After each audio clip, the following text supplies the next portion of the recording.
మూడవ విడత ఉద్దీపన ప్యాకేజీని ప్రకటిస్తున్నారు ఆర్థిక మంత్రి నిర్మలా సీతారామన్.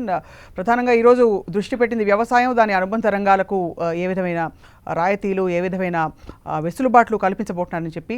సో కేంద్ర ప్రభుత్వం మున్ముందు ఎలాంటి రాయితీలు ఇవ్వబోతున్నది అని ప్రకటించారు ఆర్థిక మంత్రి నిర్మలా సీతారామన్. వ్యవసాయ అనుబంధ రంగాలలో మౌలిక వసతుల కల్పనకు 1,00,000 కోట్లతో నిధి ఏర్పాటు చేసినట్టు కూడా వెల్లడించారు. అంతేకాదు రైతులకు అత్యవసర సహాయ నిధి కింద 30,000 కోట్ల రూపాయలు కేటాయించినట్టు చెప్పారు. సో చిన్న తరహా ఫుడ్ ప్రాసెసింగ్ యూనిట్లకు 10,000 కోట్ల రూపాయలతో నిధి ఏర్పాటు చేస్తున్నట్లు వెల్లడించారు. ఈ ప్యాకేజీ రైతులకు ఎంతవరకు ఉపయోగపడనుంది, వ్యవసాయానికి ఏ మేరకు లాభం చేకూరబోతోంది, ఇప్పుడు ప్రకటించిన సాయం సరిపోతుందా, ఈ ప్యాకేజీతో వ్యవసాయానికి ఊతం లభించినట్లేనా, ఈ అంశాలపై ఇవాల్టి స్పెషల్ స్పాట్లైట్. అండ్ ఇవాల్టి స్పాట్లైట్లో పాల్గొనడానికి ప్రస్తుతం 10 స్టూడియోస్లో ఉన్నారు భారతీయ జనతా పార్టీ అధికార ప్రతినిధి రాకేష్ రెడ్డి గారు. నమస్కారం అండి, స్వాగతం. అలాగే లైవ్లో జాయిన్ అవుతున్నారు ప్రొఫెసర్ ఎంసీ దాస్ గారు, ఆర్థిక రంగ నిపుణులు. నమస్కారం ఎంసీ దాస్ గారు. రైట్. అండ్ అలాగే ప్రొఫెసర్ నారాయణ రెడ్డి గారు కూడా జాయిన్ కాబోతున్నారు, వ్యవసాయ రంగ నిపుణులు, ఇవాళ డిబేట్లో పాల్గొనడానికి. ప్రధానంగా రాకేష్ రెడ్డి గారు, ఒక మౌలిక ప్రశ్న గత 3 రోజులుగా దేశ ప్రజలందరికీ కూడా అర్థం కాని విషయం, కోవిడ్-19 అనే ఒక విపత్కర పరిస్థితి నుంచి బయటకు వస్తున్న సమయంలో చాలా మౌలికమైన అంశాలపై మళ్ళీ వాటిని పునర్నిర్మించే విధంగా, అంటే వివిధ రంగాలకి కావాల్సిన ఏర్పాట్లు చేయడం, దానిలో ఆంతర్యం ఏమిటి? అంటే ఇక్కడ మనం అర్థం చేసుకోవాల్సింది ఏంటంటే సబ్కా సాత్ సబ్కా వికాస్ అనే నరేంద్ర మోడీ గారి ప్రభుత్వం యొక్క మూల మంత్రం ఏదైతుందో, అభివృద్ధి మంత్రం ఏదైతుందో, దాన్ని ప్రతిబింబించే విధంగా ఈరోజు ఈ ప్యాకేజ్ ఉన్నది. అన్ని వర్గాలను స్పృశిస్తూ, అన్ని రంగాలను స్పృశిస్తూ ఈరోజు ప్యాకేజ్ అనౌన్స్ చేస్తున్నారు. అంటే మీరు అంటున్నది ఏంటంటే, ఒక్క నిమిషం రాకేష్ రెడ్డి గారు, సార్ మీ ఆడియోలో సాంకేతిక ఇబ్బంది ఏర్పడింది. సో ఈ లోపల ప్రొఫెసర్ దాస్ గారు, వెల్కమ్ సార్, స్వాగతం, నమస్కారం సార్. నమస్కారం. ప్రొఫెసర్ ఎంసీ దాస్ గారు, ఇవాళ ఆర్థిక మంత్రి ప్రకటించిన వివిధ తాయిలాలు చూశారు. అరచేతిలో ఏం పెట్టారంటే, స్వర్గం అనాలా, వైకుంఠం అనాలా, లేక కైలాసం అనాలా? నమస్కారం సార్. నమస్తే. వాయిస్ రావట్లేదు, మీ వాయిస్ నాకు రావట్లేదు సార్. మరొకసారి ప్రశ్నను రిపీట్ చేస్తున్నారు సార్. ఆర్థిక మంత్రి ప్రకటిస్తున్న స్పెషల్లీ ఇవాళ వ్యవసాయ అనుబంధ రంగాలకన్నిటికీ ప్రకటించిన వివిధ బెనిఫిట్ స్కీమ్స్ ఏవైతే ఉన్నాయో వాటి పట్ల మౌలికంగా, ప్రాథమికంగా మీ స్పందన సార్.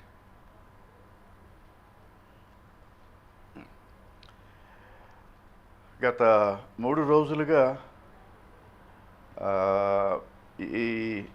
ఈ ప్రక్రియ కొనసాగుతోంది. ఈరోజు 3వ రోజు. Right sir. అంటే ఇంతవరకు ఒక 10,10,000 కోట్ల పథకాలు అనౌన్స్ చేశారు. మరి ఈరోజు మరి మిగతా అనౌన్స్ చేశారా అంటే 9,10,000 కోట్ల పథకాలు అనౌన్స్ చేశారు. రైట్. అంటే ఇంకొక 10 లక్షల కోట్లు అనౌన్స్ చేయవలసి ఉంది. కానీ ఇందులో నాకు ఎక్కడ అవి కనబడలేదు. ఇంకా బహుశా ఆర్థిక మంత్రి మరి కొంత దీని మీద కసరత్తు చేయవలసినటువంటి అవసరం ఉంది. ఎందుకంటే రైతులకు మౌలిక సదుపాయాలు, ఇన్ఫ్రాస్ట్రక్చర్, అంటే వాళ్ళకి ఎరువులు కానీ, లేకపోతే ఈ పురుగు మందులు కానీ, విత్తనాలు కానీ, వీటి సరఫరా విషయం ఎక్కడ ప్రస్తావించలేదు. ఎందుకంటే అవి చాలా ముఖ్యం. వాటి మీదే రైతు ఎక్కువగా పెట్టుబడులు పెట్టవలసి వస్తుంది. విత్తనాల మీద, ఎరువుల మీద, తర్వాత ఈ పురుగు మందుల మీద, వీటి మీద. అలాగే ఈ రైతు కూలీలకు భరోసా, వారికి ఏ రకమైనటువంటి భరోసా ఇస్తున్నాం, వారి జీవనోపాధికి ఏ రకమైనటువంటి భరోసా ఇస్తున్నాం. ఎందుచేతంటే సాధారణంగా రైతు కూలీలకి ఒక సీజన్లో వాళ్ళకి కూలీ ఉంటుంది, అవకాశం ఉంటుంది. ఆ తర్వాత అవకాశాలు ఉండవు, మళ్ళీ వాళ్ళు వలస వెళ్ళిపోల్సి వస్తుంది. అవును. ఉదాహరణకి ఈ వేసవిలో అక్కడ ఏమి పంటలు ఉండకపోతే ఇంకో ప్రదేశాలకు వెళ్ళి పని చేసుకోవాల్సి వస్తుంది. అవును. అలా కాకుండా వాళ్ళు వలసలు వెళ్లకుండా అక్కడే వాళ్ళు మిగతా సమయాల్లో కూడా బ్రతకటానికి కావలసినటువంటి ఒక భరోసా, వాటిని గురించి కూడా ప్రస్తావించే ఉంటే బాగుండేది అనిపించింది. ఇవాళ ఒక 11 పథకాలు, అందులో 3 పథకాలేమో అడ్మినిస్ట్రేటివ్ రిఫార్మ్స్, 8 వ్యవసాయము, వ్యవసాయ సంబంధిత వాటికి, అంటే మత్స్య శాఖ కానీ, డైరీ కానీ, ఫిషరీస్ కానీ, వీటికి, అలాగే అలాగే తేనె ఉత్పాదన, వీటన్నిటి గురించి ప్రస్తావించారు. రైట్. అసలు సార్ ప్రాథమికంగా అంటే ముఖ్యంగా రైతులకు భరోసా. సార్ ప్రాథమికంగా ఒక ప్రశ్న, గత 3 రోజులుగా ఈ జరుగుతున్న ఈ వివరణ కార్యక్రమం ఏదైతే ఉందో, లేదు ఈ మార్పులు సవరణలు, ప్రస్తుతం ఉన్న ఈ సంక్షోభం ఏదైతే ఉందో, దేనివల్ల అయితే అసలు ఈ ప్రక్రియ అంతా మొదలైందో, ఈ సమయంలో ఇది సందర్భోచితం అంటారా? అంటే మొత్తం అంతా కూడా ఈ సంస్కరణలు పూర్తిగా రీస్టార్ట్ చేసే ప్రక్రియని మొదలుపెట్టడం అన్నది, ఎందుకంటే అసలుతోనే సతమతం అవుతూ గత 3 నెలలుగా అయోమయ పరిస్థితుల్లో అన్ని రంగాలు కూడా, ఎస్పెషల్లీ ప్రాథమిక రంగంలోని చాలా అన్ని సెక్టర్స్ అన్నీ కూడా కుదేలైపోయిన పరిస్థితుల్లో ఇప్పుడు ఈ రీస్టార్ట్కి మానసికంగా దేశ ప్రజలు సిద్ధంగా ఉన్నారా?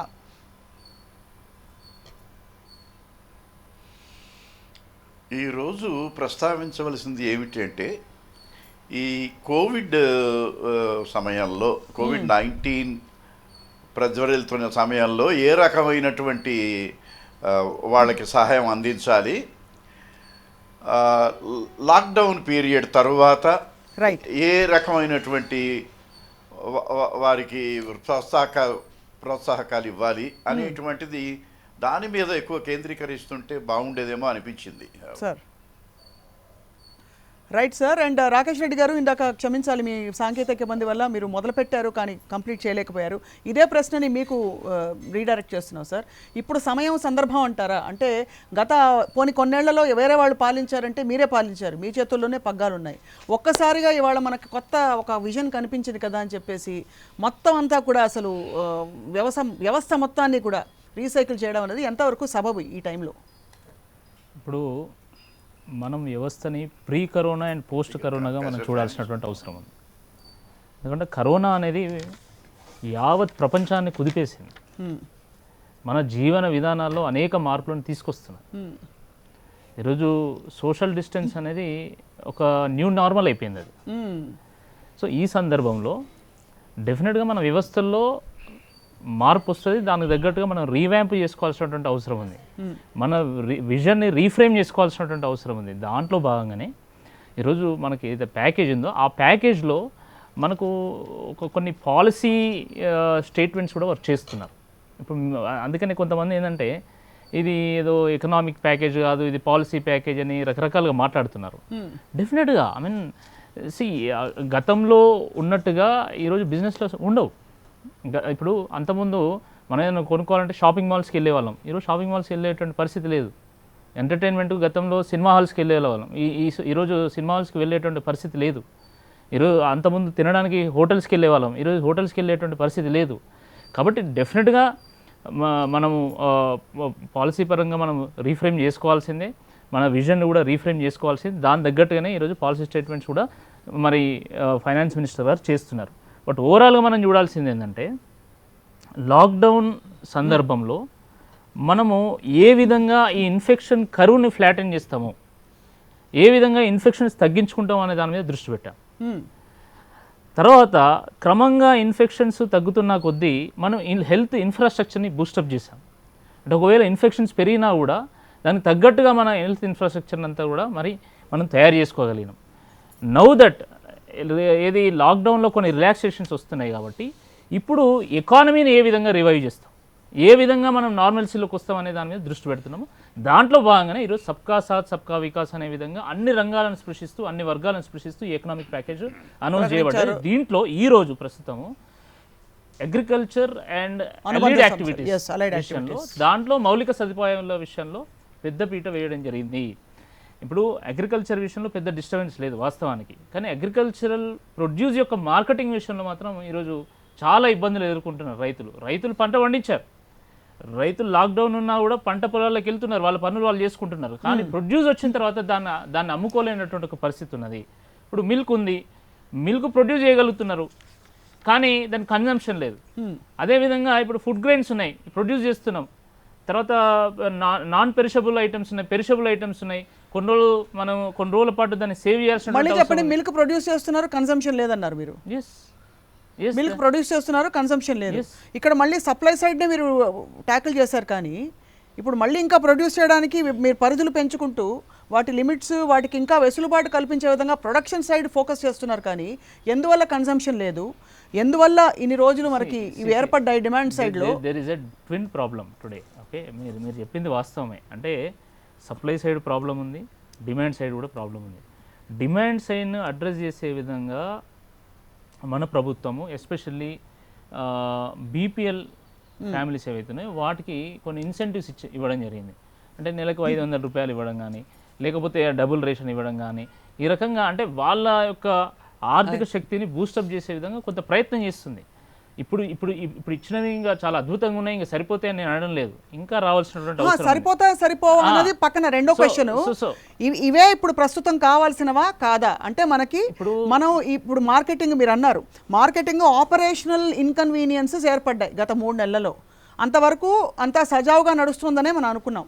ఇప్పుడేంటి మార్కెటబిలిటీ, తర్వాత అనేక రకాల సమస్యలు, ప్రొడ్యూస్ ఉంది, ప్రొడక్షన్ ఉంది, కానీ మనకి ఈ విధమైన వెసులుబాట్లు లేవని చెప్పి ఆ ఏరియాల మీద ఎంతవరకు ఫోకస్ చేశారు? అండ్ ముందు దీనివల్ల కోవిడ్-19 క్రైసిస్తో మనం అంటే ఇంకా కొంతకాలం దీర్ఘకాలం ఇది గనక కొనసాగితే మన మొత్తం వ్యవస్థ స్థిరీకరణ అంటారు, అంటే స్టెబిలిటీ రావడానికి ఎంతవరకు తోడ్పడుతుంది అనేది క్వశ్చన్. నేనేమంటున్నా అంటే మీరు అడిగింది వాస్తవమే. అయితే నేనేమంటున్నా అంటే డిమాండ్ అండ్ సప్లై రెండింటిని కూడా ఈరోజు ప్రభుత్వం ఒక స్టెబిలిటీ దిశగా తీసుకురావాల్సినటువంటి అవసరం ఉంది. అవును. సో దాంట్లో భాగంగానే ఇప్పుడు డిమాండ్ విషయంలో నిన్న చూసారు మీరు, ఎంఎస్ఎంఈస్కి మరి డబ్బులు ఇవ్వడం, ఎంఎస్ఎంఈస్కి లోన్స్ ఇవ్వడం, తద్వారా ఏంటంటే లోన్స్ ఇవ్వడం, దాని ద్వారా ఏమవుతుంది, మళ్ళీ ప్రొడక్షన్ స్టార్ట్ చేస్తారు వాళ్ళు. రైట్. ప్రొడక్షన్ స్టార్ట్ చేసినప్పుడు ఎంప్లాయ్మెంట్ పెరుగుతుంది, ప్రజల చేతుల్లో ఆదాయాలు వస్తాయి, ఆదాయాన్ని ప్రజలు ఖర్చు పెడతారు, ఖర్చు పెట్టినప్పుడు ఈ ఫుడ్ గ్రెయిన్స్ కానీ ఇంకా మిగతా ప్రొడక్షన్ కానీ వాళ్ళు కొనుక్కోగలుగుతారు. కాబట్టి ప్రభుత్వము 360 డిగ్రీస్లో ఆలోచన చేస్తుంది. రైట్. ఒక్క నిమిషం సార్, రాకేష్ రెడ్డి గారు కంటిన్యూ చేద్దాం చర్చని.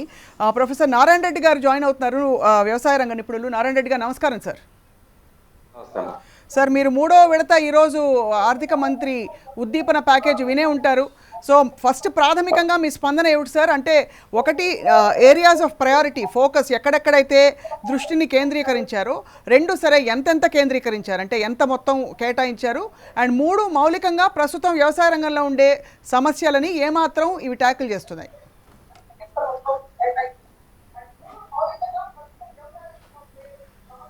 సార్, మీ టీవీ వాల్యూమ్ ఒకవేళ ఆన్లో ఉంటే తగ్గించుకోవాల్సిందిగా విజ్ఞప్తి సార్. Right sir. ముఖ్యంగా గమనించవలసిన విషయాలు 2-3 ఉన్నాయమ్మా సార్. ప్రధానంగా ఏంటంటే ఒక వ్యవసాయ శాస్త్రవేత్తగా, తర్వాత ఒక రైతుగా కూడా నా అబ్జర్వేషన్స్ ఏంటంటే ఇది ఒక పంచవర్ష ప్రణాళికలో ఉండవలసిన కార్యక్రమంగా అనౌన్స్మెంట్ ఉంది. రైట్. అంటే మనం ఒక పంచవర్ష ప్రణాళిక క్రియేట్ చేసుకున్నప్పుడు మనం వ్యవసాయం ఏ దిశగా కదలాలి అనే దాని కొరకు నిర్ధారించినప్పుడు 1 లక్ష కోట్లు 2 లక్షల కోట్లు పెట్టుకొని మనం ఎలా చేయాలని దాని దృక్పథంతో మాత్రమే ఇది ఉంది. రెండవది, ఇది తక్షణ కర్తవ్యం. అంటే మనకు ఇప్పుడున్న తక్షణ కర్తవ్యం అంటే ఈ నెలలో ఏప్రిల్, మే, జూన్, జూలై, ఆగస్టులో రైతులకు ఎలాంటి రిలీఫ్ ఇవ్వడానికి ఈ చర్యలు తీసుకోవాలో వాటి గురించి ఎలాంటి అడ్రస్ దీంట్లో లేదు. రైట్. తర్వాత 3వ విషయానికి వస్తే చాలా మటుకు ఈ పెరిషబుల్ గూడ్స్ మీద ఇంతకుముందు రాకేష్ రెడ్డి గారు మాట్లాడుతూ చెప్తున్నారు. ఈ పెరిషబుల్ గూడ్స్ మీద రైతు యొక్క పరిస్థితి pre Covid, during this Covid and post Covid అదే రకంగా ఉంది.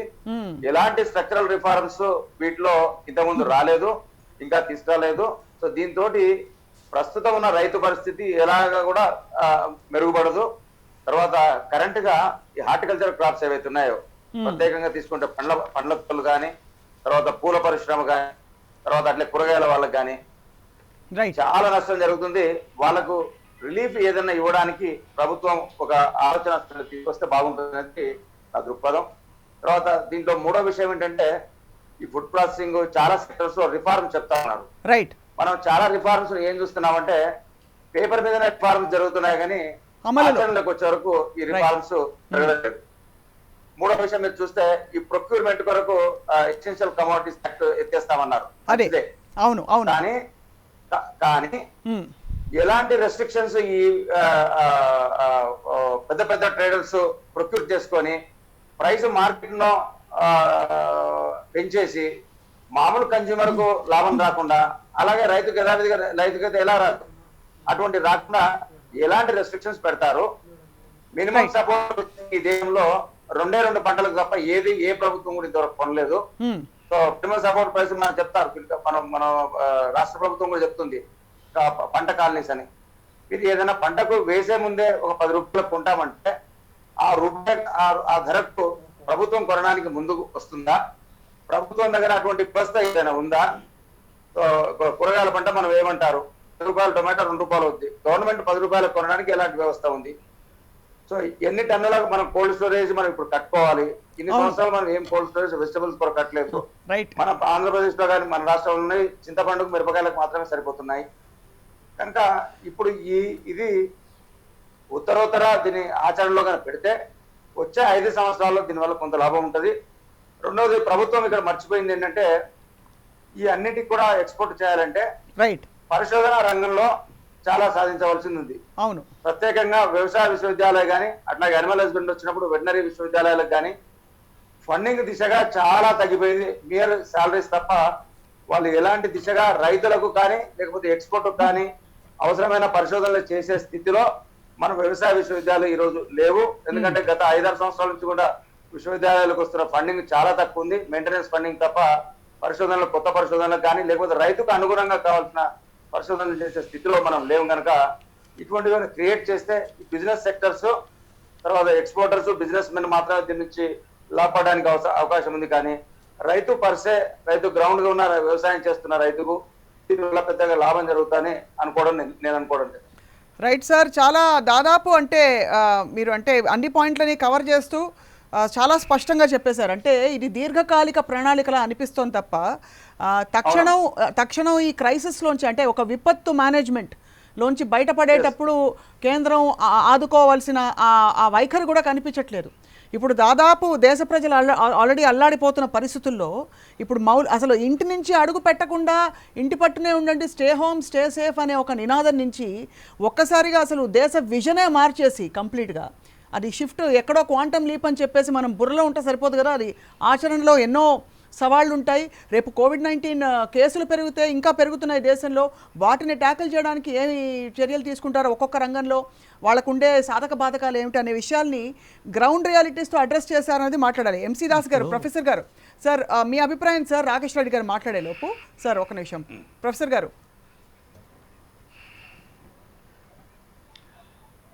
ఈరోజు రైతులు లేదా రైతు సంబంధమైనటువంటి ఇతర శాఖలు కానీ ఎదుర్కొంటున్నటువంటి సమస్యలు ఏమిటి? సప్లై చైన్ పూర్తిగా బ్రేక్ అయింది. ఆ సప్లై చైన్ బ్రేక్ అవ్వడం వల్ల ఏమైందంటే ముఖ్యంగా పెరిషబుల్ అగ్రికల్చరల్ ప్రోడక్ట్స్ అంటే కూరగాయలు, పళ్ళు ఇవన్నీ కూడా అవి అమ్ముడుపోక కొన్ని లక్షల టన్నులు అవి పాడైపోతున్నాయి. ఎందుకంటే కూరగాయలు ఏ రోజుకి ఆ రోజు అమ్ముడవ్వాలి, పళ్ళు కనీసం ఒక 4-5 లోపల అమ్ముడవ్వాలి. అందుచేత దానిని ఆ సప్లై చైన్ని పునరుద్ధరించాలి ప్రస్తుతం. అది తక్షణ కర్తవ్యం. అది అందుకే ఇప్పుడు ఈ ప్రణాళికలు కూడా దీర్ఘకాలిక ప్రణాళికలు. అంటే కోవిడ్-19 తరువాత ఎలా ఉండాలి, దేశం ఎలా ఉండాలి, ఏ రకమైనటువంటి చర్యలు తీసుకోవాలి, ఏ రకమైనటువంటి రిఫార్మేషన్స్ రావాలి, ఇవన్నీ మంచిదే. కానీ ప్రస్తుతం వాళ్ళు ఎదుర్కొన్నటువంటి బాధలు ఏమిటి? ఈవెన్ ఇంపెరిషబుల్ గూడ్స్ అంటే డ్యూరబుల్ గూడ్స్ అంటే Right. ధాన్యాలు కానీ ఇవి కూడా పూర్తిగా మార్కెటింగ్ అవుతున్నాయా, ప్రభుత్వం పూర్తిగా దాన్ని కొనుగోలు చేస్తోందా, ఆ, రైతు చేతిలోనికి డబ్బు వస్తోందా, ఉమ్. ఇవి ముఖ్యంగా వాటి మీద దృష్టి పెట్టవలసినటువంటి అవసరం ఉంది ఇవాళ. అవును సార్. అండ్ మీరు అంటే బిగినింగ్లో అన్న మాట ఇంకోటి ఉంది సార్, అంటే ప్రస్తుతం రైతులకి వ్యవసాయ రంగంలో ఈ గతంలో వ్యవస్థీకృతంగా ఉండే కొన్ని సమస్యలు ఉన్నాయి. ఒకటి మీరు అన్నట్టు సీడ్స్ క్వాలిటీ మొదలుకొని ఫర్టిలైజర్స్ ఇవన్నీ వీటి సప్లై వీటి సరఫరా, అంటే వ్యవసాయ రంగానికి కొన్ని సమస్యలు ఉన్నాయి. కోవిడ్లో కొన్ని అదనపు సమస్యలు యాడ్ అయ్యాయి. ఇప్పుడు ప్రస్తుతం భవిష్యత్తు ఏంటో తెలియని పరిస్థితిలో ఉన్నారు. మరి ఆ ముందున్న సమస్యల్ని కొద్దిగా కొన్ని, తర్వాత భవిష్యత్తులో సాధ్యమయ్యే ఒక పెద్ద విజన్ డాక్యుమెంట్ పరంగా మరికొన్ని, వీటిని అడ్రస్ చేయడం ద్వారా మధ్యలో ఉండే ఒక గ్యాప్ ఏదైతే ఉందో, అంటే కోవిడ్ క్రైసిస్ ఏదైతే ఏర్పడిందో దాన్ని పూర్తిగా నిజంగా కేంద్రం అడ్రస్ చేస్తుందా అనే ప్రశ్న కలుగుతోంది. ప్రొఫెసర్ దాస్ గారు చెప్పినట్టు అలాగే నారాయణ రెడ్డి గారు కూడా చెప్పారు, కాబట్టి రాకేష్ రెడ్డి గారు ఏమంటారు చెప్పారు. ఇప్పుడు మేమేమంటున్నామంటే ఒకటి తాత్కాలికంగా మన క్రైసిస్ ఏర్పడ్డది. ఇప్పుడు ఏం చేయాలో ప్రభుత్వం అది చేస్తున్నది. ఇప్పుడు ధాన్యం కొనుగోలు ఉంది, ఉదాహరణకి ధాన్యం కొనుగోలుకు ప్రభుత్వం డబ్బులు ఇస్తున్నది. ఇప్పుడు ఎంఎస్పి విషయంలో ఉదాహరణకి 73,000 కోట్ల రూపాయలు ఖర్చు చేశాము గత 2 నెలల్లో అని చెప్పేసి ఆర్థిక మంత్రి గారు చెప్పారు. మరి ఏం చేయడం లేదని ఎట్లా అంటాం మనం? ఎంఎస్పి కోసం 73,000 కోట్ల రూపాయలు ఖర్చు చేయడం జరిగింది. అంటే ఈరోజు రాష్ట్ర ప్రభుత్వాలు ఏంటంటే వాళ్ళు కేంద్రం ఏం చేసినా కూడా అది మేమే చేసినామని చెప్పుకుంటున్నారు. మొత్తం ధాన్యం కొనుగోలు అంతా కేంద్ర ప్రభుత్వం చేస్తున్నది, కాబట్టి అది చేస్తున్నది. అదే కాకుండా మొత్తం ధాన్యం కొనుగోలు కేంద్ర ప్రభుత్వం ఎక్కడ చేస్తుందండి? రాష్ట్ర ప్రభుత్వాలు కూడా చేస్తున్నాయి. రాష్ట్ర ప్రభుత్వాలు చాలా మినిమల్ అండి, చాలా నామినల్గా చేస్తున్నాయి. కేంద్ర ప్రభుత్వం చేస్తున్నది కందులు మేమే కొంటున్నాము, వడ్లు మేమే కొంటున్నాము. ఇది ఇప్పుడు కాదు, ఇప్పుడు మనకు అంతకుముందు ఎఫ్సిఐ కొనుగోలు చేసేది, రాష్ట్ర ప్రభుత్వాల ద్వారా మనం కొనుగోలు చేస్తున్నాం. రాష్ట్ర ప్రభుత్వాలకు కేంద్ర ప్రభుత్వం డబ్బులు ఇస్తే రాష్ట్ర ప్రభుత్వాలు కొనుగోలు చేస్తున్నాయి. సరే, కొంత మేరకు రాష్ట్ర ప్రభుత్వాలు కూడా కొనుగోలు చేస్తుండొచ్చు. బట్ నేను అనేది ఏంటంటే ప్రస్తుత తాత్కాలికంగా రైతులకు ఇబ్బంది లేకుండా చూసుకునేటువంటి కార్యక్రమం చేస్తూనే లాంగ్ టర్మ్గా ఈ కోవిడ్ తర్వాత పరిస్థితులకు అనుగుణంగా మన వ్యవసాయ అనుబంధ రంగాలు ఏ విధంగా ఉండాలి, దానికి సంబంధించినటువంటి ఇన్ఫ్రాస్ట్రక్చర్ ఏ విధంగా ఉండాలో దాని మీద ఆలోచన చేసి ఒక పాలసీని తయారు చేసి ఆ పాలసీని అనౌన్స్ చేస్తూ దాని కేటాయింపులు కూడా చేయడం జరుగుతూ ఉంది. దాంట్లో భాగంగా ఈరోజు మనం చూసింది ఏంటంటే పెరిషబుల్ ఐటమ్స్కి ఇబ్బంది ఉంటుంది తర్వాత అనే ఉద్దేశంతోనే ఈరోజు ఇన్ఫ్రాస్ట్రక్చర్కి 1 lakh crores అనౌన్స్ చేయడం జరిగింది. కోల్డ్ స్టోరేజెస్ కానీ ఇంకా కోల్డ్ స్టోరేజ్ వెహికల్స్ కానీ ఇవన్నీ కూడా డెవలప్ చేయడానికే ఈరోజు అదొకటి. దాని తర్వాత ఇంకోటి ఏంటంటే రైతులు ఎక్కడైనా అమ్ముకోవడానికి ఫ్రీ ట్రేడ్ని అలో చేస్తామని చెప్తున్నారు. ఎసెన్షియల్ కమోడిటీస్ యాక్ట్ని రిమూవ్ చేస్తామని చెప్తున్నారు. అలాగే తర్వాత certainty in the price, inter state movement కూడా ఫ్రీగా చేస్తాం. బట్ దానివల్ల పరిణామాలు అంటే ఇటు అటు ఆలోచించారని నారాయణ రెడ్డి గారు చెప్తారు. నేను ఏమంటున్నా అంటే ఇప్పుడు వారు వ్యవసాయ రంగ నిపుణులు, వారు వ్యవసాయదారుల గురించి ఆలోచించామనండి. కన్జ్యూమర్ గురించి తర్వాత ఆలోచిద్దాం. కన్జ్యూమర్కు ఉండేటువంటి సమస్యలు కన్జ్యూమర్కు ఉంటాయి, బట్ ప్రభుత్వం దాని గురించి ఆలోచన చేయకుండా గుడ్డిగా ఒక పాలసీని అనౌన్స్ చేస్తుందని మాత్రం నేను భావించడం లేదు. డెఫినెట్గా దాని మీద బ్రెయిన్ స్టార్మింగ్ జరిగి ఉంటుంది. దానికి ఏవైతే రెస్ట్రిక్షన్స్ పెట్టాలో దాని మీద రెస్ట్రిక్షన్స్ పెట్టి రైతులకు లాభం చేకూర్చే విధంగా ప్రభుత్వం ఆలోచన చేస్తుంది. సో ఆ రకంగా ఈ యొక్క పాలసీ స్టేట్మెంట్ని చూడాలి తప్ప అసలు ఇప్పుడు వాటిని ఏం అడ్రస్ చేస్తలేదు అని మీరు ఎట్లా అంటున్నారు? 80 కోట్ల మందికి ఈ దేశంలో రేషన్ని డబుల్ చేసాం మనం. జన్ధన్ ఖాతాల్లో మనం డబ్బులు వేయడం జరుగుతూ ఉన్నది. దాని తర్వాత మనకి కిసాన్ సమ్మాన్ యోజన కింద మనం డబ్బులు వేయడం జరుగుతూ ఉన్నది. ఫ్రీ గ్యాసెస్ ఇస్తున్నాం వాళ్ళకి. కాబట్టి ఎట్లా అంటే వాళ్ళకి నిత్యావసరాలకు ఇబ్బంది లేకుండానే మిగతా ఇష్యూస్ని అడ్రస్ చేసే విధంగా కేంద్ర ప్రభుత్వం ట్రై చేస్తుంది. అయితే కొంతమంది ఏమంటారంటే మొత్తం ఇప్పుడు కొంతమంది నిన్న కూడా మాట్లాడుతున్నారు ఏమని, ఎంఎస్ఎంఈలో అనేక కంపెనీ నష్టాలు ఉన్నాయి, నష్టాలు మొత్తం కేంద్ర ప్రభుత్వం భరించాలంటారు. అది సాధ్యమా అండి? అది అంటే కోవిడ్ ఒక జాతీయ విపత్తు అంటే ఏమిటి? అదే విపత్తు అంటేనే మనం మునిగిపోయాం, మనకు పెద్ద ముంచుకొచ్చిన ఒక పెద్ద సమస్య నెత్తి మీదకి వచ్చిందని చెప్పి, అంతే కదా. ఎంత మేరకు మన కెపాసిటీ మేరకు మనం చేయగలుగుతాం తప్ప మన కెపాసిటీని మించి చేయలేం. You can't compare Indian economy with US economy. US economy is okay. Then you tell me 7 times bigger than Indian economy. Rakesh Reddy గారు, ఈ నిజంగానే నష్టాల్లో మునిగిపోయిన సంస్థల్ని ఏం చేయమంటారు చెప్పండి. పోనీ కడుపు చించుకుంటే కాళ్ళ మీద పడుతుంది కదా. అందరూ మీ దేశ ప్రజలే కదా. ఇప్పుడు కేంద్ర ప్రభుత్వం ఇప్పుడు అన్నిటికీ లాక్డౌన్ కి అందరినీ సమాయత్తం చేసింది కేంద్ర ప్రభుత్వమే కదా. క్రమంగా వాటిని కూడా అప్లిఫ్ట్ చేసేటువంటి బాధ్యత కేంద్ర ప్రభుత్వం మీద ఉంటుంది. అప్లిఫ్ట్ చేస్తుంది. ఇప్పుడు ఉదాహరణకు చెప్తున్నా, కొన్ని విషయాలు చెప్తున్నా మీకు. ఇప్పుడు మారటోరియం విధించారు లోన్స్ మీద. లోన్స్ ఇంకా కట్టాల్సినటువంటి అవసరం లేదు కదా, at least for 2 months 3 months let's say. దాని తర్వాత ఇంట్రెస్ట్ సబ్వెన్షన్ ఉంది, అట్లీస్ట్ ఇంట్రెస్ట్ కొంచెం తగ్గింది కదా. దాని తర్వాత ఇప్పుడు మళ్ళీ కొత్తగా క్యాపిటల్ ఇన్ఫ్యూజ్ చేస్తూ ఉన్నారు, ఈక్విటీ ఇన్ఫ్యూజ్ చేస్తూ ఉన్నారు. సో కొన్ని అంటే ప్రభుత్వం ఉన్న కెపాసిటీ మేరకు ఏ విధంగానైతే ప్రయత్నం చేయాలో ఆ విధంగా ప్రయత్నం చేస్తున్నది. ఇప్పుడు 20 లక్షల కోట్ల ప్యాకేజ్ అనేది it is not a normal కానీ థింగ్. అదే 20 లక్షల కోట్ల లెక్కలకు కూడా వద్దాం, ఒక్కసారి ప్రొఫెసర్ నారాయణ రెడ్డి గారితో మాట్లాడదాం. నారాయణ రెడ్డి గారు, అంటే ఇప్పటికే ప్రభుత్వం ఒకటి ధాన్యాల కొనుగోళ్లు ఇవన్నీ జరుగుతున్నాయి కాబట్టి ఇప్పుడు ఆల్రెడీ ఉన్న తాత్కాలిక విపత్తు ఏదైతే ఉందో దాన్ని మేము ట్యాకిల్ చేస్తున్నాం. ఇప్పుడు ఈ విజన్ ద్వారా మొత్తం వ్యవసాయ రంగానికే ఒక కొత్త మార్పు, కొత్త రంగు మేము సమకూర్చాలని చెప్పి ప్రయత్నిస్తున్నాం అంటున్నారు.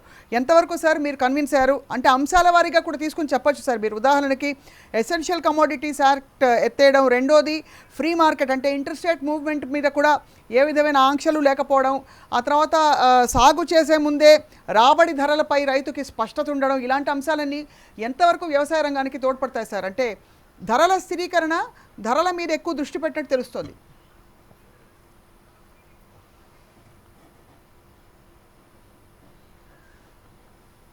హలో సార్, నారాయణ రెడ్డి గారు, can you here me sir? చెప్పండి సార్. చెప్పండి సార్. మొట్టమొదటి ఇంతకుముందు రాకేష్ రెడ్డి గారు చెప్తూ మన ఇంటర్స్టేట్ మూవ్మెంట్ పైన చెప్పారు. రైట్. మీరు ఒకటి గమనించండి అమ్మా, మన దేశంలో 90% రైతులు 2.5 ఎకరాల కింది భూ పరిమితి కలిగిన వాళ్ళే ఉన్నారు. దాదాపు ఈ ఇంటర్స్టేట్ మూవ్మెంట్ ఏదైతే ఉందో ఏ రైతు కూడా దీన్ని ఉపయోగించుకోవడానికి వీలు పడదు. ఎందుకంటే తనకు పండిన పంటని ఒక 10 క్వింటాలు కానీ 20 క్వింటాలు కానీ 50 క్వింటాలు కానీ అతను ట్రాన్స్పోర్ట్ చేస్తే అతను తప్పనిసరిగా నష్టమే ఎక్కువ వస్తుంది కానీ లాభం రాదు. అది కనుక ఇంటర్స్టేట్ పర్మిషన్ ఇచ్చినప్పుడు ట్రేడర్స్ దాన్ని బాగా వాడుకుంటారు. కొన్ని పర్యాయాలు ఏంటంటే బయటికి మెటీరియల్ మన ద్వారా వెళ్తున్నప్పుడు లోకల్ కొంత స్థిరీకరణ కావడానికి అవకాశం ఉంది.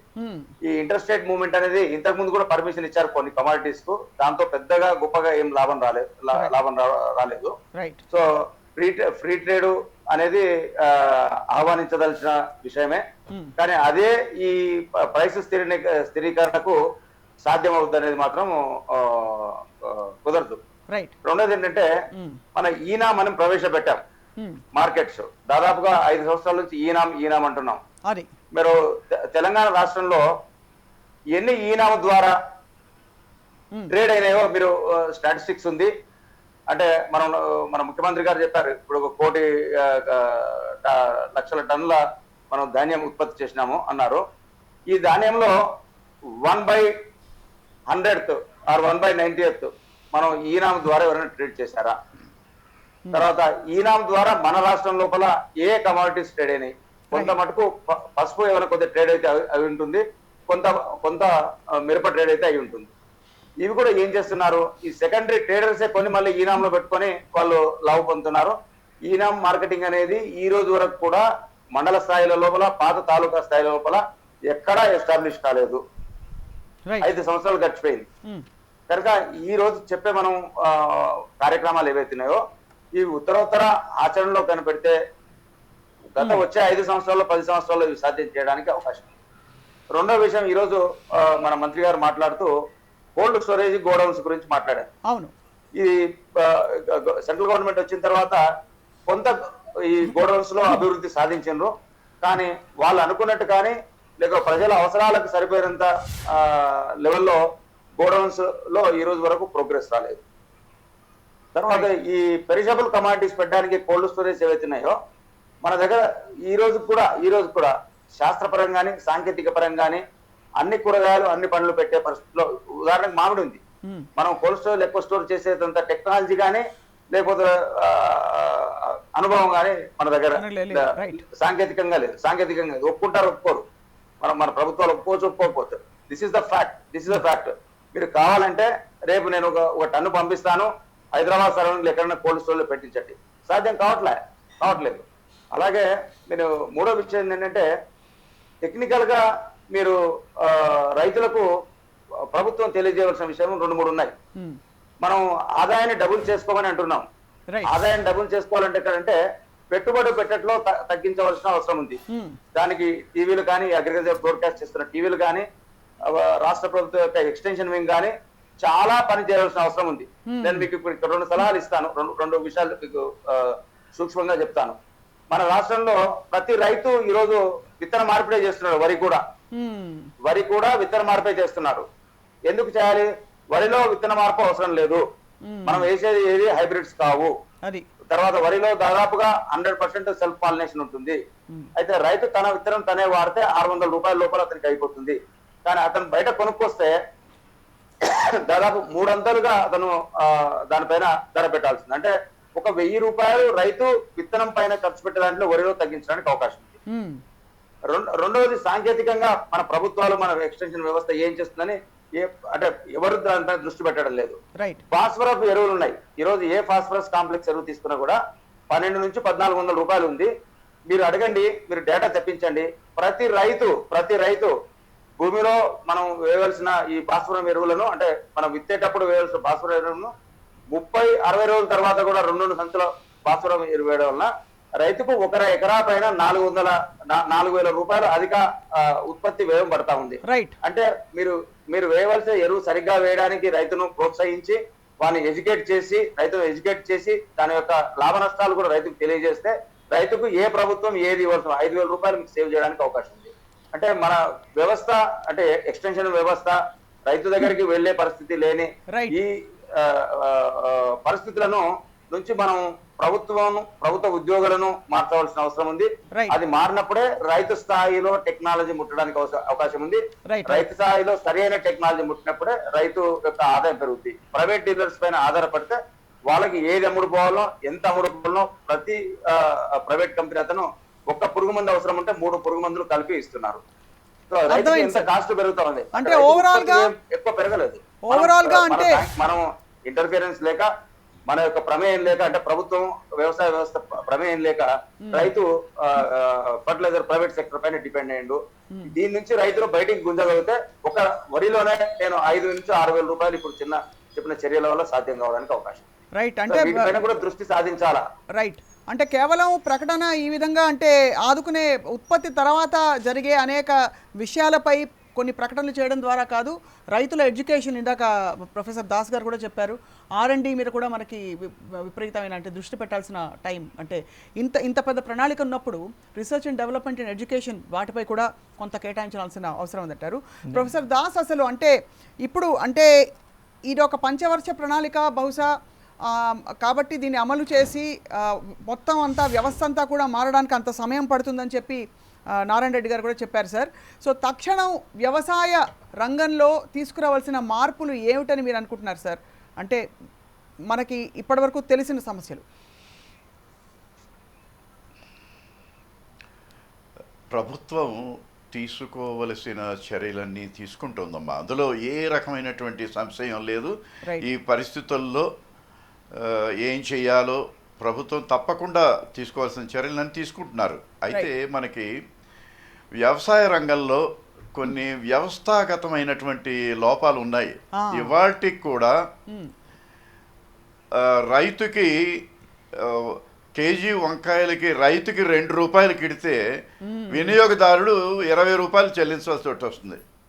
అంటే అది పొలంలో రూపాయి అయితే రోడ్డు మీదకి వచ్చేసరికి 20 రూపాయలు అవుతుంది. అది ఈ వ్యవస్థాగతమైనటువంటి లోపాలు ఉన్నాయి మనకి. అంతేకాకుండా ఏ రకమైన విత్తనాలు వాడాలి, ఏ రకమైన ఎరువులు వాడాలి.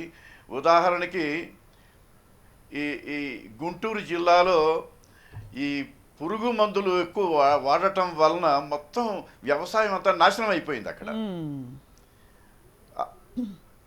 అందుచేత ఆ రైతుని సరి అయినటువంటి వారికి అవగాహన కల్పించడంలో కానీ వారి ప్రోడక్ట్స్ ఎందుకో మనం మొదటి నుంచి రైతుని ఒక గైడెన్స్ సరిగ్గా ఇవ్వటం లేదేమో. అది ఆయన బాబు అగ్రికల్చర్ డిపార్ట్మెంట్స్ అన్నీ ఉన్నాయి, కానీ మామూలు సామాన్య రైతు దగ్గరికి వెళుతున్నారా, వాళ్ళకి అందుబాటులో ఉన్నారా, దీని మీద దృష్టి పెట్టాలి. అవును. అంతేకాకుండా ఇప్పుడు విపత్తులు వస్తాయి, వాతావరణ చాలా పెద్ద సమస్య సార్ అది. ఈ వాతావరణ విపత్తులు వచ్చినప్పుడు మొత్తం పంట అంతా పోతుంది, పెద్ద సమస్య. దానికి మరి ఇవాటికి కూడా క్రాప్ ఇన్సూరెన్స్ ఎంతవరకు ఎఫెక్టివ్గా ఉంది, రైట్, ఎంతవరకు ఇవన్నీ కూడా అంటే దీర్ఘకాలికంగా సరిదిద్దవలసినటువంటి సమస్యలు ఇవి. అయితే ప్రస్తుతం చేయవలసినటువంటిది ఏమిటి అంటే రైతు పండించినటువంటి పంట వినియోగదారుడి చేతిలోకి చేరడానికి కావలసినటువంటి ఆ సప్లై చైన్ అనేటువంటిది దాన్ని ఏర్పాటు చేయవలసినటువంటి అవసరం ఎంతైనా ఉంది. Right sir. రాకేష్ రెడ్డి గారు, బ్రేక్ తీసుకునే ముందు మీ స్పందన. నారాయణ రెడ్డి గారు చాలా విషయాలు చెప్పారు, మీరు రాసుకున్నారు కూడా. వాస్తవానికి వ్యవస్థీకృతమైనటువంటి సమస్యలు అనేకం ఉన్నాయి వ్యవసాయంలో. దాంట్లో మా ప్రభుత్వం గత 6 సంవత్సరాల నుండి ఒక్కొక్కటిగా మేము సాల్వ్ చేసుకుంటూ వస్తున్నాం. ఇప్పుడు ఉదాహరణకి గతంలో మనకు ఎరువుల సమస్య ఉండేది. ఎరువుల కోసం క్యూ కట్టేటువంటి వాళ్ళు దేశవ్యాప్తంగా అన్ని ఊర్లలో రైతులు. ఈరోజు ఎక్కడ క్యూలు కనబడతలేవే. ఈరోజు సమయానికి ఎరువులు అందించేటువంటి ఒక ప్రయత్నం మా ప్రభుత్వం చేసింది. రెండవది, గతంలో మనకు పవర్ షార్టేజెస్ ఉండేది. ఇప్పుడు మధ్యరాత్రి పవర్ ఇస్తే రైతు పోయి ఆ 4 గంటలు ఏదో మధ్యరాత్రి 11 గంటలకు పవర్ ఇస్తే 11 నుంచి 3 గంటల వరకు నీళ్లు కట్టుకొని వచ్చేది. ఈరోజు ఆ పరిస్థితి లేదు. దేశవ్యాప్తంగా ఈరోజు పవర్ సర్ప్లస్ ఉంది. అన్ని రాష్ట్రాల్లో 24/7 పవర్ ఇస్తున్నాం, వ్యవసాయానికి కూడా ఇస్తున్నాం. కాబట్టి దాన్ని మేము సాల్వ్ చేయడం జరిగింది. తర్వాత మనకు స్టోరేజ్ కెపాసిటీ చాలా తక్కువ ఉండే. మేము స్టోరేజ్ కెపాసిటీ చాలా పెద్ద ఎత్తున పెంచడం జరిగింది. సరే, సరిపోయినంత పెంచలేదు అని చెప్పేసి వారు చెప్తున్నారు నారాయణ రెడ్డి గారు. అదొకటే కాదు, వారు అంటుంది ఇంకోటి ఉంది ఏంటంటే, ఇన్నేళ్ళు ఇన్ని సంవత్సరాలు ఇలాంటివి చాలా మనకి పథకాలు ప్రకటనలు వినిపించాయి. అవి పేపర్ మీద వినిపించాయి, కానీ ఆచరణలో చాలా పాయింట్లు బ్రేక్ అవుతున్నాయి. అది కరెక్ట్ కాదని చెప్పడానికి ఇప్పుడు సడన్ గా కోవిడ్ వచ్చిందని చెప్పి దేశ ప్రజలందరూ మారిపోతారా, లేక మీ వ్యవస్థ మారిపోతుందా, అడ్మినిస్ట్రేషన్ మారిపోతుందా? డెఫినెట్ గా దేశ ప్రజలందరూ మారాల్సినటువంటి అవసరం ఉంది. దేశ ప్రజలు మారచ్చు, కానీ ఒక కోవిడ్-19 క్రైసిస్ రావాల్సి వచ్చిన మొత్తం అంతా కూడా రీస్టార్ట్, అసలు పునఃసమీక్షించి దీని అంటే ఇలాంటి మౌలిక మార్పులు తీసుకురావడానికి కోవిడ్ రావాల్సినటువంటి అవసరం లేదు. మోడీ గారు వచ్చిండ్రు, సరిపోయింది. మోడీ గారు 6 ఏళ్ల క్రితం వచ్చారు. 6 ఏళ్ల క్రితం నుంచి జరిగినటువంటి కార్యక్రమాలు చెప్తున్నా. యూరియా ప్రాబ్లం మేము సాల్వ్ చేసాం, పవర్ ప్రాబ్లం మేము సాల్వ్ చేసాం, క్రెడిట్ ప్రాబ్లం సాల్వ్ చేసాం. ఈరోజు పట్టా పాస్బుక్ ఉంటే ఏ బ్యాంకుకి వెళ్ళినా కూడా మినిమం ఎకరానికి 20,000 ఇస్తున్నారు. వాస్తవం కదా చెప్పండి? ఎక్కడైనా రిజెక్ట్ చేస్తున్నారు చెప్పండి? అదేవిధంగా ఈరోజు కిసాన్ సమ్మాన్ యోజన పేరు మీద కొంత పెట్టుబడి అంటే విత్తనాలకు సరిపోయే గిట్టుబాటు ధర లేక ఏలూరులో దొండ పంటని లారీలతో తొక్కిచ్చేస్తున్నారు. ఎవరైనా ఇప్పుడు కన్న బిడ్డను ఎట్లా అయితే ఫీల్ అవుతారో రైతులు అలా ఫీల్ అవుతారని వ్యవసాయం చేసే ప్రతి రైతు అనే మాట ఇది. ఎవరైనా తెలిసి అలా పడేసుకుంటారండి. ఇప్పుడు వాస్తవమే, ఇప్పుడు ఇది ఒక అత్యవసర పరిస్థితి మనకు నెలకొన్నది. ఇప్పుడు కోవిడ్ వచ్చింది కాబట్టి ఇంట్రెస్ట్ రేట్ మీరు దీన్ని అడ్రస్ చేయండి సార్. లోకల్ బనావ్, వోకల్ బనావ్, గ్లోబల్ బనావ్, ఈ నినాదాలన్నీ పక్కన పెట్టి, ఉత్సవాలన్నీ పక్కన పెట్టి ఇది అడ్రస్ చేయండి సార్. చెప్పండి, రైతుకి ఏం సమాధానం చెప్తారు చెప్పండి. మనది సమాఖ్య వ్యవస్థ, అగ్రికల్చర్ ఇస్ స్టేట్ సబ్జెక్ట్. చెప్పేది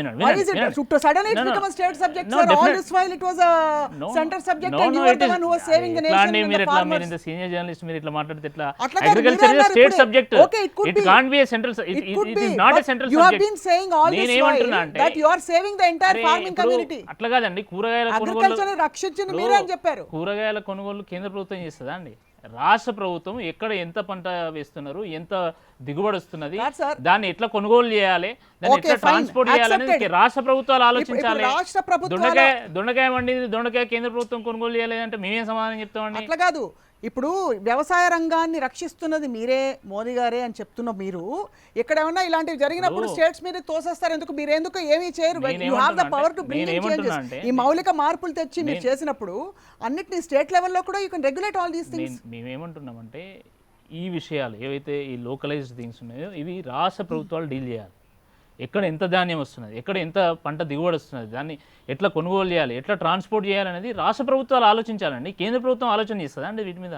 ఇప్పుడు ఇవన్నీ వ్యవస్థీకృతమైనటువంటి సమస్యలు, యూరియా కానీ, పవర్ కానీ, క్రెడిట్ కానీ, ఎగ్జిమ్ పాలసీస్ కానీ, ఇవి కేంద్ర ప్రభుత్వం డీల్ చేస్తుంది.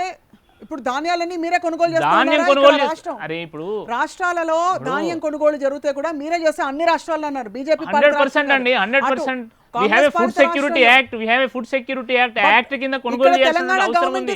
మేము కొనుగోలు చేసాం, ప్రతి గింజ వరకు, లాస్ట్ గింజ వరకు నేను కొనుగోలు చేశాను అని చెప్పి ముఖ్యమంత్రి అంటున్నారు. ఇప్పుడు ఉన్నటువంటి ఏ నిపుణులను అడిగినా కూడా చెప్తారు, వాళ్ళకి ఎక్స్పీరియన్స్ ఉంది, వాళ్ళకి తెలుసు. గతంలో FCI ద్వారా కొనుగోలు చేసేది. ఇప్పుడు ఏంటంటే రాష్ట్ర ప్రభుత్వాలు నేరుగా డబ్బులు ఇస్తే రాష్ట్ర ప్రభుత్వాలు కొనుగోలు చేస్తున్నాయి. అయితే కొన్ని రాష్ట్రాలు వాళ్ళు కూడా కొంత మేరకు వెచ్చించి వాళ్ళు కూడా కొంత కొనుగోలు చేస్తున్నారు, రైతులకు నష్టం జరగకూడదనే ఒక ఆలోచనతో. అంటే మేమేమంటున్నాం అంటే ధాన్యాల కొనుగోలు ఇవన్నీ కూడా FCI యాక్ట్ కింద, అంటే ఫుడ్ సెక్యూరిటీ కింద యాక్ట్ కింద వస్తాయి కాబట్టి కేంద్ర ప్రభుత్వం కొనుగోలు చేస్తుంది. ఇప్పుడు మిర్చి ఏదో ఎక్కువ ఎక్సెస్ అయింది, మిర్చి అమ్ముడు పోతలేదు, ఎందుకంటే లాక్డౌన్ ఉంది, ఎందుకంటే ట్రాన్స్పోర్ట్ లేదు, కాబట్టి అమ్ముడు పోతలేదు అంటే దాన్ని కేంద్ర ప్రభుత్వానికి అంటగడితే ఎట్లా? రాష్ట్ర ప్రభుత్వాలు డీల్ చేయాలి వీటి విషయంలో. నారాయణ రెడ్డి గారు సార్, ఇక్కడ విజువల్ మీరు చూస్తున్నారో లేదో తెలియదు సార్, హృదయ విదారకంగా ఉంది. అలాగే ప్రొఫెసర్ దాస్ గారు, sir we need a solution for this sir. ఇది విమర్శ కాదు, నిజంగా చెప్పండి. పండించిన పంటని, పచ్చగా ఉండే దొండ పంట మొత్తం అంతా లారీల్ని పెట్టి తొక్కిచేస్తున్నారు.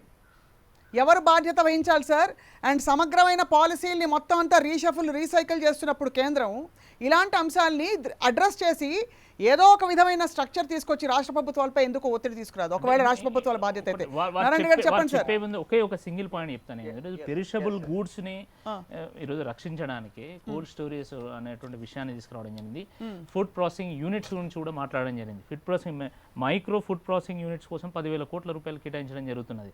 కాబట్టి అంటే ఎక్కడెక్కడైతే ఇట్లా టొమాటోస్ ఎక్సెస్ అయింది, మనం కెచప్స్ చేయొచ్చు ఉదాహరణకి. ఇప్పుడు దొండ ఎక్సెస్ అయింది, దాని నుండి కూడా మనం ప్రాబ్లీ కొన్ని ప్రొడక్ట్స్ తయారు చేయొచ్చాము. సో అట్లా ఆలోచన చేయడానికి ఫుడ్ ప్రాసెసింగ్ యూనిట్స్ని కేంద్ర ప్రభుత్వం ఎంకరేజ్ చేస్తున్నది. దాంట్లో భాగంగా అనౌన్స్మెంట్స్ వచ్చినాయి. Right sir. నారాయణ రెడ్డి గారు, before we take a break sir, దయచేసి ఒక్కసారి స్పష్టత ఇవ్వండి సార్. ఇది చాలా బాధగా ఉంది సార్ చూస్తుంటే దృశ్యాల్ని. నేను రాకేష్ రెడ్డి గారితో ఏకీభవిస్తూ ఒక విషయం చెప్పదలుచుకున్నాను. చెప్పండి సార్. మొట్టమొదటి ఏంటంటే కేంద్ర ప్రభుత్వం పాలసీస్ తీసుకొస్తుంది, దాంట్లో అగ్రిమెంట్ ఉంది.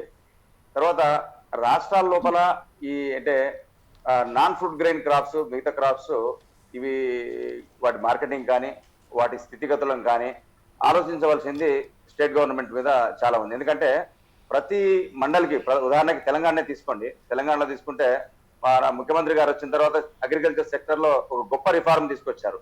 దాదాపుగా ఈ ఏఈఓలు కానీ ఏఓలను ప్రతి మండలంలో ఒక 4 పెట్టడం అంటూ జరిగింది. నేను అంటే కొన్ని మండలకు మన రంగారెడ్డి జిల్లాలో గత 4-5 సంవత్సరాలు రెగ్యులర్ గా వెళ్ళేటప్పుడు ఏం జరిగేదంటే ప్రతి మండలం కానీ 2 మండలం కానీ ఒక ఆఫీసర్ ఉండేది. మేము ఎన్నిసార్లు అంటే ఒక 3 సంవత్సరాలు నేను కంటిన్యూస్ గా తిరిగాను. ఎప్పుడు పోయినా కూడా ఆ వ్యక్తి వచ్చేవాళ్ళు కాదు, వాళ్ళు నా స్టూడెంట్స్ నేను అడిగాను. అడిగితే సార్ మేము హైదరాబాద్ ఉంటాం, రాలేకపోతున్నాం, వస్తున్నాం పోతున్నాం ఏదో చెప్పారు. వాళ్ళ బాధలు వాళ్ళు చెప్పారు. సబ్సిక్వెంట్ గా మన ప్రభుత్వము ప్రతి మండలకు దాదాపుగా average first is 3 and better is 4 4 member ఉన్నారు. ఒక ఏఈఓకు 4 నుంచి 6 గ్రామాల కంటే ఎక్కువ వాళ్ళ పరిధిలో లేవు ఈ రోజు. సో ఇటువంటి వ్యవస్థ ఉన్నప్పుడు ఏ గ్రామాల్లో ఏమి పంటకు ఇబ్బంది అవుతుంది అనేది వాళ్ళు పైన ఉన్నతాధికారుల లెవెల్కి వాళ్ళకి తీసుకెళ్ళాలి. వాళ్ళు తీసుకెళ్లి ఇప్పుడు ఏముందమ్మా, ట్రాన్స్పోర్ట్ పర్మిషన్ అనేది పోలీసు ప్రభుత్వం చేతుల్లోనే ఉంది. అవును. సో ఒకవేళ ట్రాన్స్పోర్ట్ కు లారీస్ లేకపోతే ఆర్టీసీ బస్సులు ఉన్నాయి. ఆర్టీసీ బస్సులో మనం ఇంతకుముందు కూరగాయలు, పల్లె వెలుగులు, ఈ వెలుగులు అని చెప్పేసి మనం కూరగాయలు సప్లై చేయడానికి మనం ఆ బస్సులను ట్రాన్స్పోర్ట్ కూడా ఫాస్ట్గా ఎప్పటి నుంచో వాడుతున్నాం. ఒకవేళ ప్రైవేట్ లారీస్ రానప్పుడు మన ఆర్టీసీలో నష్టం ఉంది. మన ఆర్టీసీలో కూరగాయలు తీసుకొచ్చి ఒక 100 రూపాయలు కలెక్ట్ చేసి హైదరాబాద్ లో కానీ మిగతా పట్టణాల్లో కానీ ఎక్కడైతే అమ్ముడు పోతాయో ఆ నగరాలకు దీన్ని ట్రాన్స్పోర్ట్ చేయడానికి మన రాష్ట్ర ప్రభుత్వానికి ఎలాంటి ఇబ్బంది ఉండకూడదు. అంటే ఇటువంటి వాటి మీద మన వ్యవసాయ డిపార్ట్మెంట్ కానీ మిగతా వాళ్ళు కానీ దృష్టి సారించకపోవడమే. అంటే మనం ఆ ప్రభుత్వం ఈ ప్రభుత్వం అని అవసరం లేదు. ఈ రోజు బీజేపీ ఉంటాడు, రేపు కాంగ్రెస్ ఉంటాడు, ఇవి వాళ్ళతో పట్టుకుంటే రైతు ఎప్పుడు బాగుపడు. అంటే మనం పార్టీని మనం ముందుకు తీసుకో అవసరం లేదు. బట్ ఎనీహౌ ఈ ప్రపోజల్ అయితే కేంద్ర ప్రభుత్వం తెస్తా ఉందో దాన్ని నిజంగా కూడా ఆచరణలో పెట్టగలిగితే వీటికి కొన్ని అమెండ్మెంట్స్ చేయవలసిన అవసరం ఉంది. తర్వాత ఏంటంటే బ్యూరోక్రసీలో కూడా ఏంటంటే గ్రామ స్థాయిలో పనిచేస్తున్న వ్యవసాయ అధికారులు కానీ గ్రామ స్థాయిలో చేస్తున్న ప్రోగ్రెసివ్ ఫార్మర్స్ కానీ వాళ్ళ సాధక బాధకాలు కనుక్కొని అంటే ప్రాక్టికల్ గా వాళ్ళతో ఇంటరాక్ట్ అయ్యి అప్పుడు ఒక వ్యవసాయ ప్రణాళికను మనం రచించగలిగితే అప్పుడు తప్పనిసరిగా దానికి ఆచరణ యోగ్యత ఎక్కువగా ఉంటుంది. మనం చూస్తున్నాం చాలా మటుకు ఏంటంటే ఈ అంటే it's not blaming of the IAS officers or others who doesn't have really practical field experience and how the farmers అంటే రైతు ఎలాంటి కష్టాలు పడుతున్నాడు, వానికి నిజంగా ఉన్న సమస్యను మనం ఓవర్కమ్ కావడానికి ఎలాంటి పాలసీ తీసుకురావాలని ఆలోచించకుండా ఫైనాన్షియల్ గానే ఇస్తే వస్తుంది, ఫైనాన్షియల్ గానే ఇస్తుందనే ఈ ఆలోచన సరళుంటే ఇది ఇంకా 20 సంవత్సరాల తర్వాత కూడా రైతు పరిస్థితి అట్లే ఉంటుంది. ట్రేడర్ మే గెట్ బెనిఫిట్ అవుతుంది. కానీ రైతు పరంగా బాగుపడాలంటే రైతుకి ఏం కావాలనేది మనం దృష్టి సారించాలి. రైట్. ఇంకొక చాలా ఏముందని కాదు, రైట్ సార్, రైతుకి ఏం కావాలి. ఇప్పుడు కీలకంగా ఇంకో వస్తున్న మార్పుల్లో సార్ ఎవరికైనా అంటే అమ్మడం అనేది రైతులు ఆ సవరణ తీసుకొచ్చింది కేంద్ర ప్రభుత్వం. ప్రొఫెసర్ దాస్ గారు, అంటే దీనివల్ల నిజంగా వ్యవస్థలో కొంత వెసులుబాటు, రైతుకి కాస్త ఫ్రీ ట్రేడ్ అంటే ఫ్రీగా ఫలానా వాళ్ళకి కేటాయించిన లైసెన్స్డ్ డీల్ వాళ్ళకి మాత్రమే కాకుండా ఎవరికి కావాలంటే వాళ్ళు వాళ్ళ ఉత్పత్తిని అమ్మే విధంగా ఏర్పాట్లు జరుగుతున్నాయి, అంటే చట్టపరమైన సవరణలు జరుగుతున్నాయి సార్. దీనివల్ల మార్పు వస్తుందంటారా సార్? అమ్మా స్వప్న, ఆ దృశ్యాలు మాత్రం చూస్తూ ఉంటే చాలా హృదయ విదారకంగా ఉంది నిజంగాను. అంటే వ్యవస్థ ఎంత లోపభూయిష్టమైనది అని కనిపిస్తోంది మనకి సార్. అదే అంటే మనకి ఎన్ని కోల్డ్ స్టోరేజ్ ఫెసిలిటీస్ ఉన్నాయంటున్నారు. అసలు ఒక పక్కేమో కూరగాయలు దొరక్క బాధపడే వాళ్ళు ఉన్నారు, ఒక పక్కేమో ఆరుగాలం కష్టపడి పండించి ఇలా రోడ్ల మీద వాటిని పరిచి లారీలతో తొక్కించడం అనేటువంటిది నిజంగా చాలా బాధాకరంగా ఉంది. అసలు అంటే రైతు సంఘాలు కూడా వాళ్ళని ఆదుకోవాలంటే వారు వెళ్ళి ఈ మొత్తం లారీల కింద తొక్కించే బదులుగా లారీ మీద పెట్టి తీసుకెళ్ళి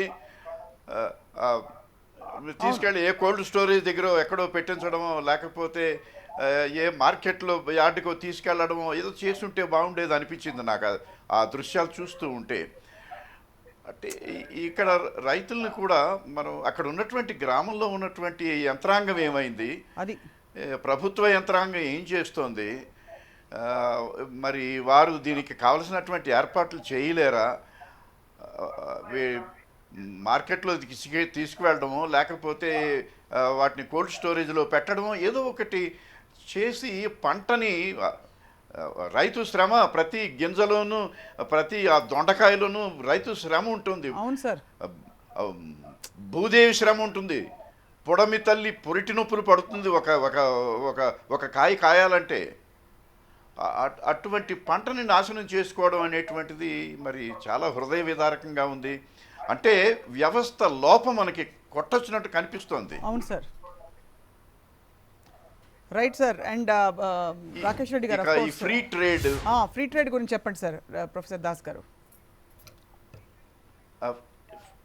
ఫ్రీ ట్రేడ్ అనేటువంటిది మార్కెట్ యార్డుల్లో ఇంతవరకు పండించినటువంటి పంటని మార్కెట్ యార్డుకి తీసుకెళ్తున్నారు.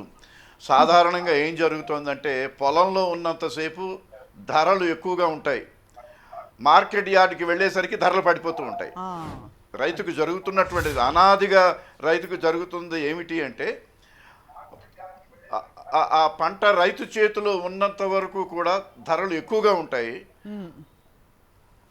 అది మార్కెట్ యార్డ్కి వెళ్ళేసరికి ధరలు పడిపోతూ ఉంటాయి. అంటే ఈ వ్యవస్థల్ని చక్కబరచాలి. ప్రస్తుతం ఈ సమయంలో కనీసం వాటిని రవాణా చేసేటువంటి సదుపాయాలు, ఇప్పుడు దొండకాయలు పండించినటువంటి ప్రదేశంలో మార్కెట్ లేకపోవచ్చు, ఇతర ప్రదేశాల్లో మార్కెట్ ఉంది, పక్క జిల్లాలో ఉంది, పశ్చిమ గోదావరిలో వాటి గిరాకీ లేకపోతే కృష్ణా జిల్లాలో గిరాకీ ఉంది దానికి. అవును. అంటే ఎంత గుండెకోత ప్రస్తుతం చేయవలసింది ఏమిటంటే అవి సార్ చెప్పండి సార్.